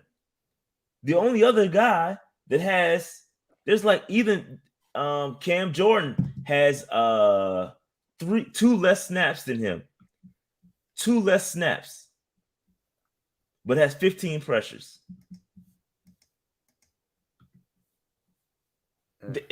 There's people behind him that have double the amount of pressures that he has. It's not it, bro. It's not it. So when you talk about mock drafts, that's why edge rusher is high. It's really high on my list, bro. It's high on my list. We need to get another edge rusher to take this defense to the next level. We need to find another edge rusher that can get to the pass rush or get to the quarterback, because Yetur is not it. He's a good rotational guy, stop the run, but he is not. He shouldn't be getting this many snaps and only producing 8 pressures, bro. That's not it. I'm with you. Let me see. Let me check. Hayes. Let me check Marquise real quick. Yeah, if Haynes is balling, man, we got a different issue going on for sure. Then, bro, Marquise Haynes has 131 snaps. That's about 50 less, give or take 50 less than Yetur. He's got 10 pressures. Put it in perspective, bro. Like, put these numbers in perspective, dog. How does a man have 50 less snaps than you, but has more pressures than you? That's nuts to me, bro. That's nuts to me, man. Nuts. So, again, he caught it straight because he played okay in this game, but I'm getting a little frustrated with his season production as a whole. We got to find another damn edge rusher, bro. Bad. But anyway, I don't want to spend too much killing Yetur. Hopefully he can get better. Hopefully the light bulb turns on. But he's running out of time. Steve Wilks, we talked about Steve Wilks, that link. I got to give him stock up. He had a great game. Oh my God, he caught like the only thing that you could give him grief about is the decision to punt and the decision to punt when you felt like he was in field goal range, and even then he explained why he made that decision. So I'm not mad at the game call, man. He had a hell of a he called a hell of a game. He had them boys ready after we gave him so much heat the week before about how we played against the Rams. Not even being, and the more that I thought about it, bro, the more that I thought about how we kind of weren't that considerate because he just got the damn coaching job on Monday and he had to prepare the team to come out on Sunday. Yeah. So you talking about implementing your own thing. In hindsight, maybe maybe we were a little too tough on him that first week, not thinking that he couldn't improve, not giving enough credit as actually being an NFL coach. So he did what he had to do. He did. Got shots. The shot to Wilks, and we talked about it earlier. The game ball, all that stuff, man. He just, like I said, he just seems so calm. He seems so calm, cool, calm, and collected. And I can't really kill him. Again, he's got an uphill battle to keep this job. But if he can somehow turn this around and get us to the playoffs, that's kind of crazy. That would be that will be, you almost got to give it to him at that point. It'd be unprecedented, basically. Almost unprecedented. Because this typically doesn't happen. But we'll see. We'll see what happens. Yep. We'll see what happens. We'll see what happens. All right. Dave, okay. So real quick, I didn't ask you about this, Dave. So I'm gonna let you roll with it as you see fit. But Dave, we had the rule-o-meter. I must introduce you to the Wilks-o-meter. Dave, the Wilks-o-meter is here. The Wilks-o-meter is here. Should we keep him or should we let him go? Dave, right now, I kept myself in the middle. You can feel free to adjust where you want, and I will update it. But I'm right there in the middle. I gotta get about at least 3 or 4 games before I start moving the needle. But right now, I'm right there in the center. Where you at, Dave? I think I'm rolling with the center for now. If the Bucs lose on Thursday and he beats Atlanta next week, he's gonna climb up a bit for me, bro. He's gonna climb up, and then we'll take it week to week, because if he gets first place in the division standings and he keeps that division competitive. And the thing that's beautiful about how this could fall, bro, if the Bucs lose this Thursday, which could very well happen, they're going up against Baltimore. Baltimore ain't no joke. Yo, if it happens on Thursday, man, and he comes around and goes to Atlanta and beats Atlanta, and we mess around at the end of the weekend next week, at the end of G-Ho, and we first place in the NFC South, he's got to go up. He has to. Because at that point, the team is already on board. You know what I'm saying? The team is already bought in. If you're first in the division, man, it changes things. And I think a lot of folks, we'll get over the whole we should tank nonsense, but Christian, I see you put this in the chat a couple of times. Yeah, I'm going. I'll be there. It's not this Thursday though. It's a couple Thursdays from now. Yeah. We got a little bit till it happens. So we'll see what happens, man.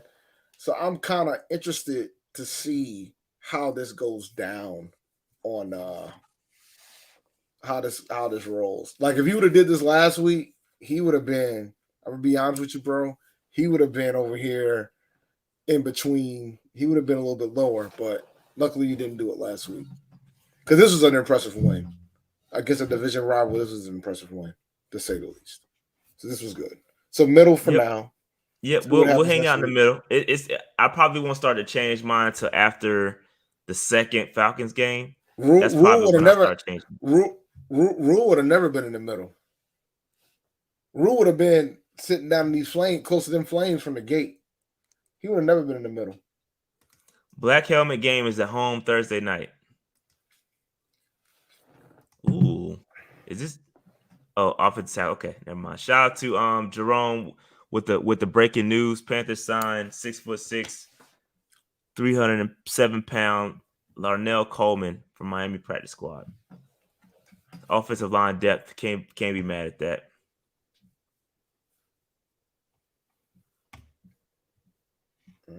All right. Anything else on Wilks? Nah, man. I'm happy for Wilks. I'm rocking. The Wilks-o-meter shall continue until further notice. The rule-o-meter didn't last that long. Nah, because we was at the top. That's when we called it. Basically, if you want to go by our meter, we basically called it because that week he was at the top. His ass got fired the next day. So the rule-o-meter works. I had him. I'll be honest. I had him out of here at the Saints game if he would have lost.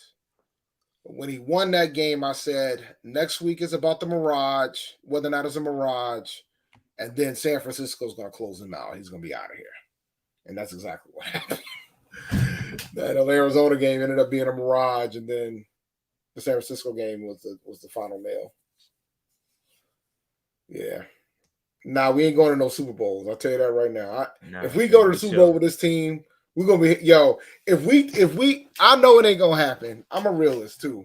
If we take this squad to the Super Bowl, I don't want to hear nothing about tanking from this fan base ever again. My bad, Jeremy. I butchered your name. My fault. Jeremy, my fault. Not Jerome, Jeremy. I'm dyslexic. My bad. Next up, rookie report. Hey, so Amari Barno did play yesterday, FYI. A lot of y'all been asking for him. He did play. He played 3 snaps. He got 0 stats. So shout out to Amari Barno. At least he's suiting up.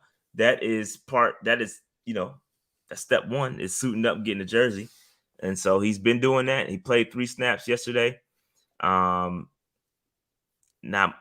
no stats to go from. Icky is getting better. He graded out a 68. Did well. We talked about that earlier. Marquand McCall, y'all wanted me to add him to the list. I added him. He had a 65.2 grade.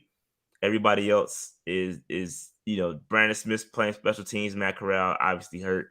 Cade Mays, still haven't seen Cade. So we're good there. So yeah, so shout out to McCall. McCall is playing very, very well. Very well. Yeah, McCall. Yo, what a find, bro.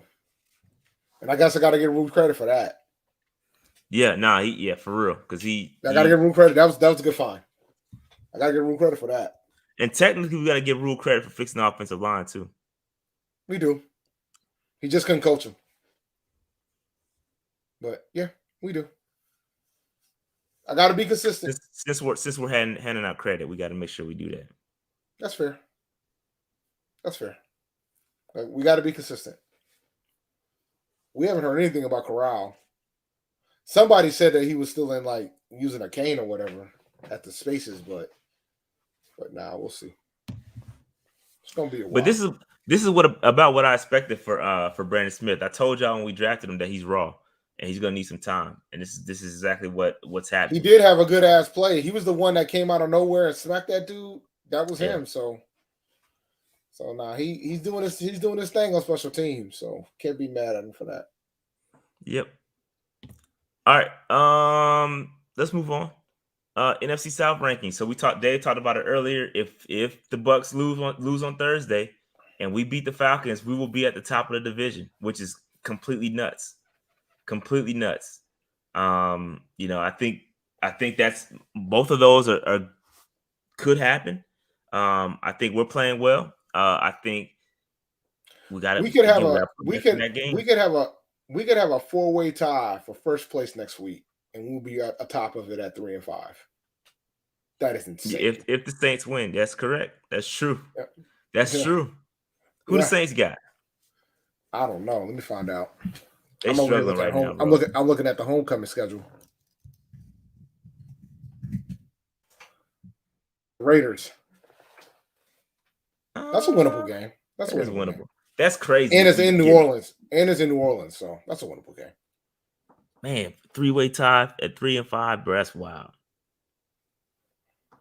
Ain't like we ain't been there before. Matter of fact, our current head coach was on the coaching staff for the Rivera team that was 7-8-1 that made the playoffs and won a playoff game. So yeah, A-Cash said just real quick, I think Wood should have been on stock up. He had a great game, just my pick. Yeah, you're right. He would have been on stock up had he had at least one pick. I could put him on stock up because he got bricks for hands. So he played well, but he admitted that he had bricks for hands at least. He had like 3 or 4 picks that he dropped, and that's unacceptable. So you trying to get us to get Matt Corral? We'll see. We'll see if I can get him. I'll see if I can get him.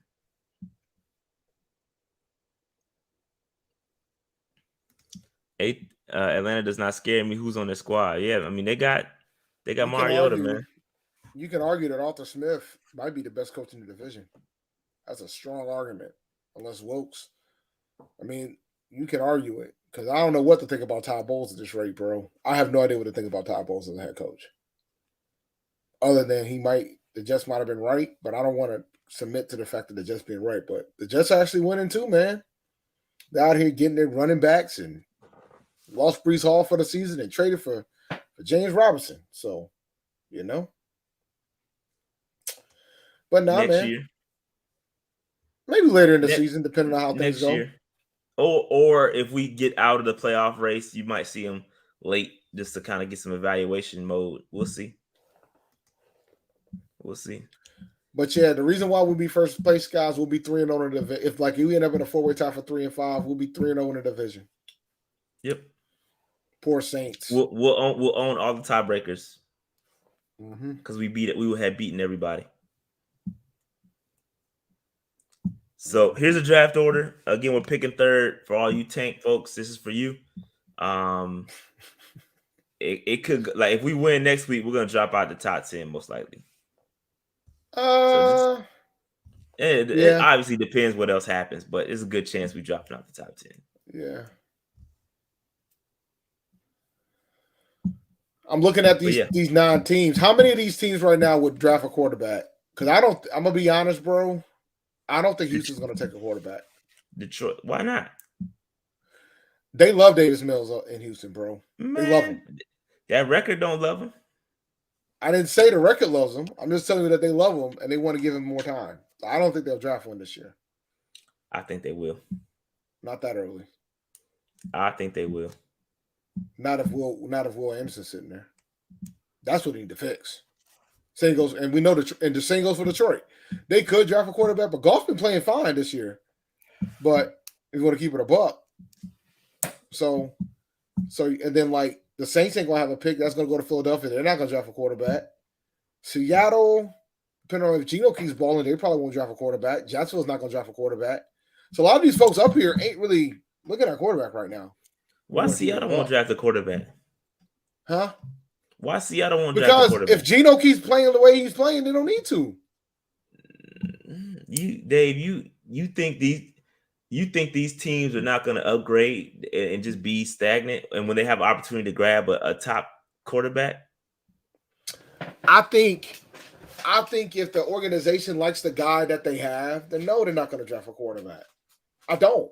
Like, if Houston continues to like Davis Mills, as long as Lovie Smith's there, they're not going to draft a quarterback. Now, if they fire Lovie Smith, different ball game, different discussion point. Same goes for Seattle. They're not going to fire Pete Carroll. If Pete Carroll likes Geno Smith, and Geno keeps playing well, because they're not losing because of Geno Smith. They're losing because that defense is trash. They need help on defense now. The defense is not as good as it used to be. They're giving up they're giving up an exorbitant amount of points. It's not because of Geno. Geno's out playing, keep it a buck. Yo, give it what y'all percentage of winning the division? I mean, 25% maybe. Give and take. It's about 20%. I think it's 20 to 25%. It could happen, but ain't nobody expecting it, man. We won one game. It was good, but we got to see more. We got to see more. Right, I want to put this down. Yeah. That happens sometimes, bro. Yep. That happens sometimes. Appreciate the super chat. Now, Las Vegas, would Las Vegas take a quarterback? We know Pittsburgh's not going to take a quarterback. They got Carr under, or well, I think they got that long-term deal. So, like when you look at all these teams, right now, there's probably, at best, there's one. Maybe two. One, maybe two. With the 9 picks up here. that ain't that. And the only reason why Houston would do it is because they got 2 picks. And that's not accounting for trades, though. People gonna trade up, move up, man. There's them quarterbacks gonna be gone, bro. Somebody gonna get them quarterbacks. And Derek Carr's on the contract through 2025, so they probably won't take one right now. But yeah, man, somebody's gonna trade up. You know who should take one that's not on this list in the top 9? Denver. But it's too late for them too. They just freaking signed Russell Wilson to that crazy ass contract. Yeah, look, their pick is going. Their pick is going to Seattle. Their pick is going to Seattle. That's why you don't. That's why you don't trade within the division. They're not in the same division. Oh, my bad. You're right. My fault. Yeah, my fault. they're not in the same division. But yeah, man. And that's the other part too, man. You can't predict this shit. You can't predict who's gonna be good and who's not. You know what I'm saying? You can't predict that type of stuff. Yeah. Yep. So anything else? I think that was it. You want to run through a quick draft? People want to run through a draft, Dave. Yeah, let's do a draft. Let's go. Do you think we're gonna make another trade between now and the deadline, man? The running backs are freaking smacking. I think it's plausible. I wouldn't put it past us to see if we can get some more picks. Still a couple more weeks. I think the deadline is November. Yeah, that's right. So we got about like a week and a half, something like that.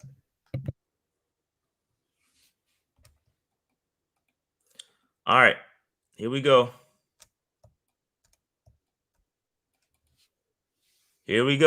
Let's get it. It's what y'all want to do. It's Mock Draft Monday Part 2. All right, so we're gonna start this thing up.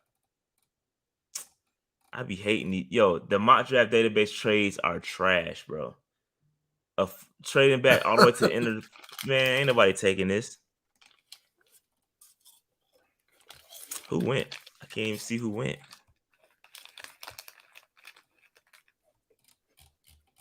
Where's our pick at? Will Anderson went. Oh, both quarterbacks are available. Yeah, both Who went quarterbacks number are one overall? available, which is crazy. I don't like this That view, happened in man. your mock draft this morning too, right? I can't see nothing. Yeah, yes, both quarterbacks went. What y'all want to do, man? Y'all want to take Bryce? Take CJ? How's Jalen Carter? He's a beast. Actually, we need a pass rush, right? He is a beast. He's interior defensive lineman. He's a beast. What about the kid from Clemson? Could do Miles Murphy. Well, we won't be this high. If we're this bad, we got to take a quarterback. So we got to take one of the quarterbacks, man. If Bryce Young or CJ? Pick, they want CJ, Dave. CJ or Bryce? What we doing? Give him CJ. I'm indifferent. CJ we don't know it which is. one's gonna be good. CJ it is. Took a while for Bryce to get CJ it is. This is where we got to get our pass rush. What kind of trash-ass trade is that? Yeah, these trades are trash, bro. This is still trash. All right, here we go. So, what do you know about Felix Anduke Uzuma? I don't know too much about this kid. I know Jared Verse because I'm a Florida State fan. Well, recovering Florida State fan. He nice. But then you got Cedric Tillman. So keep in mind we got two second round picks here. So we got 39 and 42. So we got some back-to-back joints, basically. So what y'all thinking?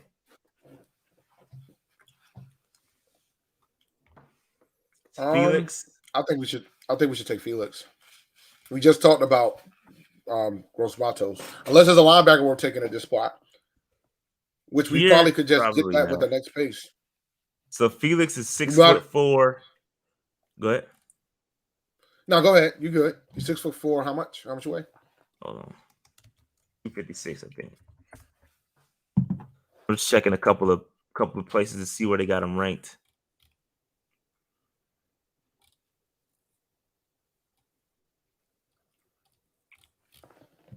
Another thought was linebacker. I think it's too high for line. Well, I mean, I'm probably gonna take one next anyway, so it don't really matter the way this thing goes. Let me see, edge rushers. Yeah, so yeah, that's about right. It's about where they got him.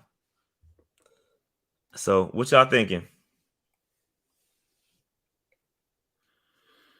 Yeah, let's take Felix, man. Get the edge rusher out of the way. Not sure. Make sure we get Laporta. I don't know. We're gonna have to see, man. I was hoping. Let's see if the tight ends are there. So I like this kid, Darnell Washington. I'm gonna be honest. He's 6'7", big dude. Pause. And I like the kid from Kuntz, Zach Kuntz. He's nice too. And then I like these linebackers, Drew Sanders and Jack Campbell. And then so there's a couple of different ways we can go here. So what y'all thinking, man? I think Felix. We should take the pass rush and get him out the way. Or if you want to double dip, you could probably take Felix and maybe Verse. Probably get both of them. We got Barno though. We still got Barno Okay. in the wings, so and we still got Matos, but we can roll with Felix. I'm rolling with Felix. Reject. These trades suck. So 2 Bama What's up with safeties running right here. backs? Running backs. Yeah, we could take a safety. Zach Bigsby. I'm not too high on these running backs right now. Okay. Not All right. these. What about Not these guys. Not these guys. Not these guys. Check the linebackers. Probably nobody worth taking right now. But I don't know. This is where you need. So okay. So this is where you got to decide between. You got linebackers and tight end. You got to make a decision here. Which one do you want? Because I can tell you right now, these linebackers, these 2 guys are going to be gone by the time it comes back around. Now, do either you one like? Of them, can either one of them play middle? Jack is a middle linebacker. Drew is more of a edge. He can play. He's like a tweener, kind of a diet no sugar Micah Parsons. I personally like Campbell more than I like Sanders. That's just personally. I would take Campbell right here then. We need a middle linebacker bad, bro. Take Campbell. Let's check the cornerback. We do. Let's check the cornerbacks real quick too. Eli Ricks. Nah, couple of guys. I think we can wait. We should take the linebacker here. Take Campbell. I'm going Campbell, man. I'm going Campbell. I like Campbell a lot. And I know the Grays ain't gonna like it, but he's gonna shoot up the draft boards. So I'm going Campbell, and now we got a long wait, and we're gonna reject that. And this is where let's check the tight end. So Laporta's here. Our next pick is going to be 101, so we're probably gonna miss Laporta. They're saying running back. Sam Tucker's he's nice. Sean Tucker, yeah. I mean Sean Tucker, my bad. Right there. If he's nice, I say take him, and then we wait till 101 to figure out. Dave, you say take everybody. And everybody I put the mouse on, you say take him. No, you said Sean Tucker's nice, and I'm like, well, take him. We need a running back, so take him. Because if we're not able to re-sign Deontay Foreman, we're going to need another one. If we want to continue having 2 running backs, a running back by committee. They like this kid too. This the Charbonnet kid. They like him. I mean, I'm indifferent, bro. I ain't seen none of these cats play. So none of these guys are FCS. So I'm going off y'all judgment. I mean, what's straight up BPA? Go to all. BPA is this safety from Boise State. What about that safety? I don't know. I don't know nothing about him, to be honest with you. I mean, if we need a safety, that's an option too. But the other guys at the BPA are 2 running backs and a quarterback, but we don't need a quarterback because we took Stroud. That's want to be like Washington when they took Kirk Cousins and RG3. But we don't need to do nothing like that. That's foolish. So I would take one of the running backs and keep it moving. I'm not gonna lie. So I like these running backs, but I like Laporta, man. And we need a pass catching tight end, man. I know Trimble's cool, and we extended Ian Thomas. The likelihood that we actually take a tight end is very low. But so they're saying the safety is huge, 6'4", 225. So this is he athletic though? LJ Skinner. Let me look him up. JL Skinner. You weren't kidding about you being dyslexic, man. Yeah, I told you dyslexic as hell, bro. I'm serious. I'm dead ass. Pause.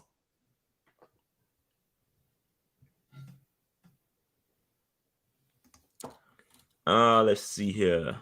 Yeah, he's the 8th rank according to the rankings I look at. 6'4", 220 pounds, and he projected to run a 4.5. I might need to. I don't know, bro. They said JL's injury prone, guys. Okay, that's probably why he's sliding. So we need offense. All right, so what y'all want to do? Running back. Y'all seem dead set on running back. The Carbonet kid, or Charbonnet, however you say his name, I've seen him a lot. Y'all want to take him? Let them decide. Wide receivers. A.T. Perry. We can wait. Yeah, I think Woods we is can wait on signed for wide next receiver. year. Woods is signed for next year.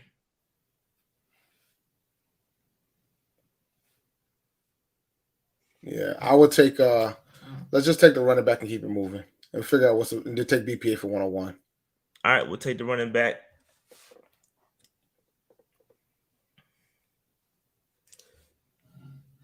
Reject. Yo, these trades are terrible. Yeah, it's trash, bro. It's trash. All right, so let's look so Malachi Moore, the safety here, safety / cornerback from Alabama. He nice. We could also use another interior offensive lineman. I'm not sure about Patterson, to be honest with you.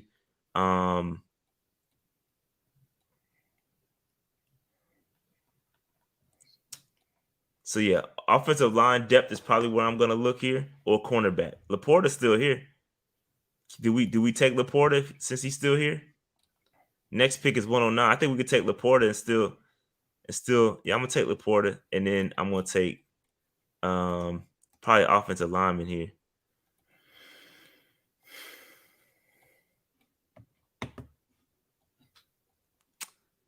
Georgia offensive lineman. Malachi Moore just went. I think he just went.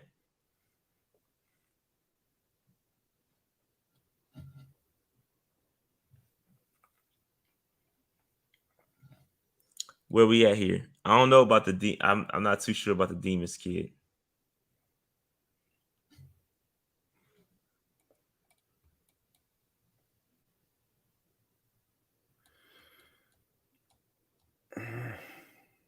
Zach Harrison? Why is he down here so far? Mm-hmm. He's supposed to come out last year. We might not Take have another a good year this cornerback. year. Could take Tony Grimes. Take a corner. We can either take a corner, and we could probably still use a safety. So, there any good safeties available? What's up with Chris Smith? They're saying Dante Deem is 6'4", another wide receiver that we can add. Big body wide receiver. Do we need another receiver? That's potentially. Potentially, if Marshall doesn't pan out, I would say yeah. But I mean, 3 years, right? 3 years, right? Nah. He ain't showing zero though. Like nothing. I mean, he did okay this week. That's a 2. All right, so what y'all want to take Chris Smith? We need us. I mean, if you want to take the 6'4" guy, I'm not complaining, but I'm just asking the question for folks, because I think we have other needs that we probably could utilize. You know what I'm saying? That's my thing. I mean, I'm thinking about the need side of the fence too. You said we probably should take another offensive I might go Chris Smith, or we could go offensive lineman too. We could go offensive line too. I don't know who's. Let me see who's available. Yeah, check the offensive lineman. But in my eyes, I'm thinking maybe you can wait until 132 and take. All right, so here we go. So we'll take Smith, and then 132 we'll take an offensive lineman if we can get one. I might have stand corrected there. Jesus, they all got missing. They all got missing. They had a run on them joints.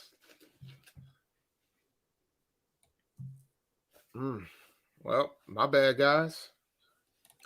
Tyler Davis.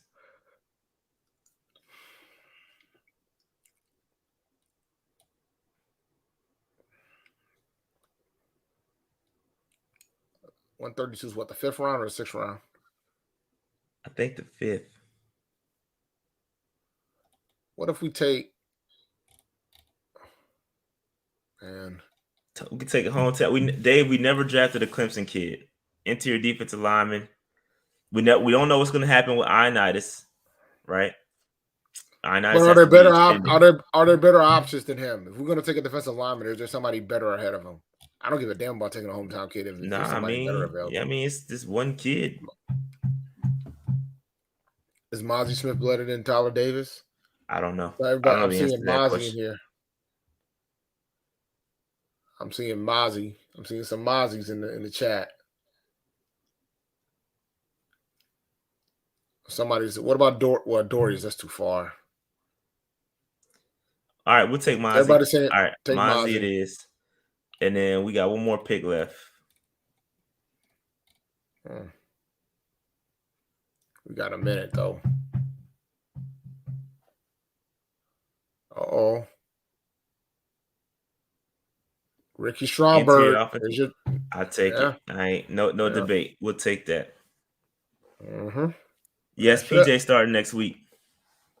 Oh yeah, we didn't even talk about that. PJ is absolutely starting next week. Yeah, we did. We talked about it at the top of the show. During we did during what you call interview. Yeah, about Darnold and about Baker's not coming back. Oh,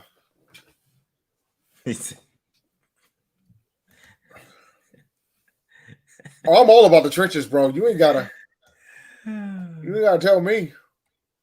But we got some trench play in here. We got an edge rusher. We did get a couple of trench players. So take a look at this draft. CJ Stroud at the top. Felix, don't know how to say his name. I'll get it at some point. Jack Campbell, who I love Jack Campbell. He reminds me of my man from this year, Chad Muma. Same style. I think I like them. He's athletic, can cover, 6'5", I want to say, middle linebacker. I like Jack Campbell a lot. He's going to impress come Underwear Olympics time. Zach Carbonet from UCLA, running back. Sam Laporta, tight end. Chris Smith. This is a decent draft. Mozzie Smith and Ricky Stromberg. I like it. It's a solid draft. I'm not mad at it. Not mad at it, man. Yeah, it's a good play. This is a good draft. I mean, that's worth it to get McCaffrey get McCaffrey traded, man. I'm cool with the draft. You gotta hit some, and you miss some. So it is what it is. We gotta hit the draft though. If we're gonna rebuild, right? We gotta hit the draft pick. So we'll see, man. We'll see how it goes. That being said, Dave, is there anything else we need to talk about or discuss? No, sir. Good day, good show, great win. Yeah, good win. And hopefully on Monday we'll be first place in the NFC South. Yep. Good win. And hopefully we'll we can show some progress, put back-to-back wins together. I don't know when the last time that happened, but it'd be good to go ahead and get some wins consecutively. Well, I know when the last time that happened. Early last year. Yeah. Get into the season last year. Donald won 3 straight to open the season. That's it. Yep. I'm not ready for bed, man. I'm gonna be up for another hour or so. All right. But yeah, man. So that being said, man, make sure you hit that like button, subscribe button, notification bell, get in the comments, all that stuff. We're trying to get to 20,000 subscribers. So tell a friend to tell a friend to tell a friend. PMP is where it's at. And check out our Steve Smith interview too while you're at it. If you haven't seen it yet, go and check that out, man. We're doing good stuff, and we got some more stuff on the way. All right. That being said, man, we'll holler at y'all. Happy G-Ho to all the Aggies. See y'all at the tailgate. Come through, holler at us. We out. All right, peace guys. Oh.